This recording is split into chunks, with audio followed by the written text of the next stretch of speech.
ఇక 186 మంది సిబ్బంది కౌంటింగ్ ప్రక్రియలో పాల్గొంటున్నారు. ఇందులో కౌంటింగ్ అసిస్టెంట్, కౌంటింగ్ సూపర్వైజర్తో పాటుగా ప్రతి టేబుల్ వద్ద మైక్రో అబ్జర్వర్ ఉంటారు. కౌంటింగ్ కేంద్రానికి అభ్యర్థులు, ఏజెంట్లకు తప్ప ఇతరులకు అనుమతి లేదని హైదరాబాద్ జిల్లా ఎన్నికల అధికారి ఆర్వి కర్ణన్ తెలిపారు. ఓట్ల లెక్కింపు కేంద్రం వద్ద 144 సెక్షన్ అమల్లో ఉంటుంది. మరోవైపు పోస్టల్ ఓట్ల లెక్కింపులో కాంగ్రెస్ ముందంజలో ఉందని అధికారులు ధృవీకరించారు. ఇదే విషయానికి సంబంధించి మరింత సమాచారాన్ని మా ప్రతినిధి హరీష్ లైవ్ ద్వారా అందిస్తారు. హరీష్, చెప్పండి, కౌంటింగ్ ప్రక్రియ ఎలా జరుగుతుంది? ఇప్పటి వరకు ముందస్తులో ఎవరున్నట్టుగా మన దగ్గర సమాచారం ఉంది?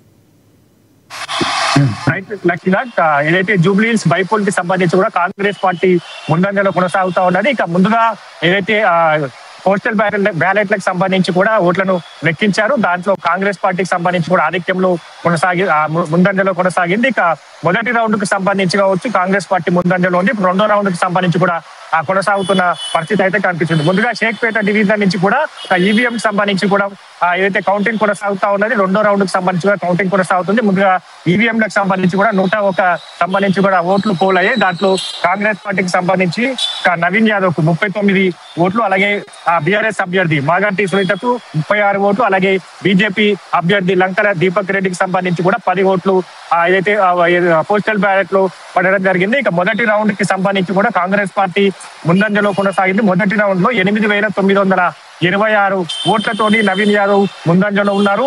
రెండో రౌండ్ కి సంబంధించి కూడా రెండో రౌండ్ లో కూడా 127 ఆధిక్యంలో కూడా ముందంజలో నవీన్ యాదవ్ కొనసాగుతున్న పరిస్థితి అయితే కనిపిస్తా ఉన్నది. ఇక ముందుగా పోస్టల్ బ్యాలెట్లకు సంబంధించి కూడా కాంగ్రెస్ పార్టీ అభ్యర్థి నవీన్ యాదవ్ ఖాతా తెరిచారు. అది లీడ్ లో కొనసాగుతున్నది. ఇప్పుడు రెండో రౌండ్ కి సంబంధించి కూడా పూర్తయింది. మూడో రౌండ్ సంబంధించి కూడా లెక్కింపు కొనసాగుతున్న పరిస్థితి అయితే ఉన్నది అయితే చెప్పవచ్చు. అంటే దాంతో పాటుగా జూబ్లీహిల్స్ బైపోల్ కి సంబంధించి కూడా ఈసారి పకడ్బందీగా కౌంటింగ్ కొనసాగుతున్న పరిస్థితి అయితే కనిపిస్తుంది. అంటే 14 టేబుల్లకు సంబంధించి కూడా ఏదైతే కౌంటింగ్ చేయాలని కూడా ముందుగా భావించిన నేపథ్యం కావచ్చు. అధికారులకు సంబంధించి కూడా అందరూ ఏదైతే అందుబాటులో ఉన్న పరిస్థితి కావచ్చు. దానికి ఈసీ అనుమతి తీసుకుని 42 సంబంధించి కూడా టేబుల్లను ఏర్పాటు చేయడం జరిగింది. 10 రౌండ్లలో కూడా ఈ జూబ్లీహిల్స్ ఎన్నికల ఫలితం వెలువడే అవకాశాలు అయితే కనిపిస్తున్నాయి. మధ్యాహ్నం 1 గంట కల్లా కూడా జూబ్లీహిల్స్ అభ్యర్థికి సంబంధించి కూడా ఏ పార్టీ అభ్యర్థి గెలవబోతున్నారో కూడా తుది ఫలితం వెలువడే అవకాశాలు అయితే కనిపిస్తా ఉన్నాయి. కాబట్టి ప్రధానంగా ఇప్పుడైతే రెండో రౌండ్ పూర్తయింది. మూడో రౌండ్ కొనసాగుతుంది. కాంగ్రెస్ పార్టీకి సంబంధించి కూడా 126 ఓట్లతో ముందంజలో కొనసాగుతున్న పరిస్థితి అయితే కనిపిస్తుంది. మొత్తంగా జూబ్లీహిల్స్ కి సంబంధించి ఏదైతే ఓట్లకు సంబంధించి కూడా మొత్తంగా జూబ్లీహిల్స్ నియోజకవర్గంలో 4 లక్షల పైగా ఓటర్లు కలిగి ఉన్నారు. దాంట్లో 1,94,000 పైచిలకు సంబంధించి కూడా ఓట్లు నమోదయ్యి 48% సంబంధించి కూడా పోలింగ్ నమోదైన పరిస్థితి. కాబట్టి త్వరగా ఈ కౌంటింగ్ సంబంధించి పూర్తయ్యే అవకాశం అయితే కనిపిస్తుంది. ఇక ప్రధానంగా ఏదైతే బోరబండకు సంబంధించి కావచ్చు దాంట్లో 55% సంబంధించి కూడా పోలింగ్ నమోదైంది. 29,760కి సంబంధించిన ఓట్లు పోలయ్యాయి. రేపత్ నగర్ లో 54% పోలింగ్ నమోదైంది. ఎర్రగడ్డలో 49% పోలింగ్ నమోదైంది. ఇక సోమాజిగూడకు సంబంధించి కూడా 34% పోలింగ్ నమోదైంది. ఇక యూసుఫ్గూడకు సంబంధించి కూడా 55% పోలింగ్ నమోదైంది. షేక్పేట్లకు సంబంధించి కూడా 43% పోలింగ్ నమోదైంది. వెంకటరావులో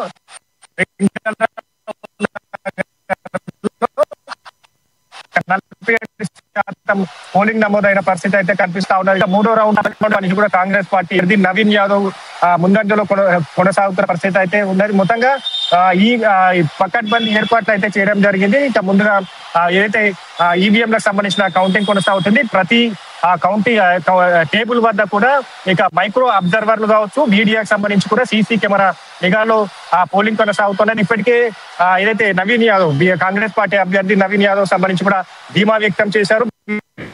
గెలిచాము కానీ మెజార్టీ కోసమే వేచి చూస్తున్నాము. 45,000 మెజార్టీ కాంగ్రెస్ పార్టీకి రాబోతున్నట్టుగా కూడా ఆయన ధీమా వ్యక్తం చేయడం జరిగింది. మరోవైపు మాగంటి సునీతకు సంబంధించి ఆమె కూడా ధీమా వ్యక్తం చేసింది. న్యాయం వైపే ఓటర్లు మొగ్గు చూపారు. బీఆర్ఎస్ పార్టీ గెలవబోతున్నట్టుగా కూడా ఆమె స్పష్టం చేసిన పరిస్థితి అయితే కనిపించింది. దాంతో పాటుగా బీజేపీ అభ్యర్థికి సంబంధించి కూడా తమ సాయశక్తుల ప్రయత్నం చేశారు. ఓటర్లకు సంబంధించి అభ్యర్థులు ఎవరైతే ఉన్నారో లెక్కింపు జరుగుతున్న స్థలానికి వచ్చే అవకాశం ఉందో? ఎవరైనా వచ్చారు ఇప్పటి వరకు?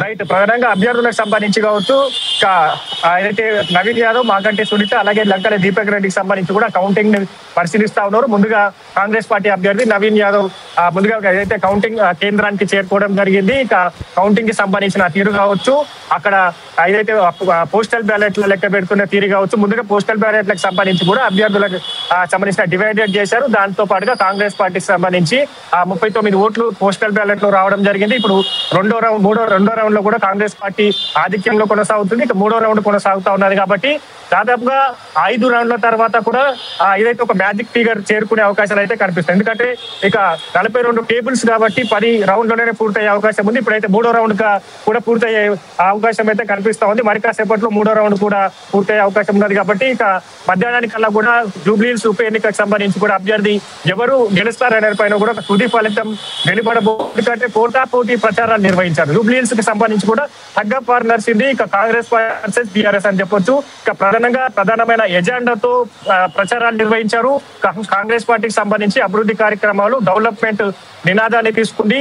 కంటోన్మెంట్ తర్వాత జూబ్లీహిల్స్ లో గెలవాలి, తర్వాత స్థానిక సంస్థలకు సంబంధించి కూడా ఇండికేషన్ ఇవ్వాలి ప్రజాపాలనలో. అయితే హరీష్, ఇక్కడైతే టగ్ ఆఫ్ ద వార్ గా నడుస్తున్నట్టయితే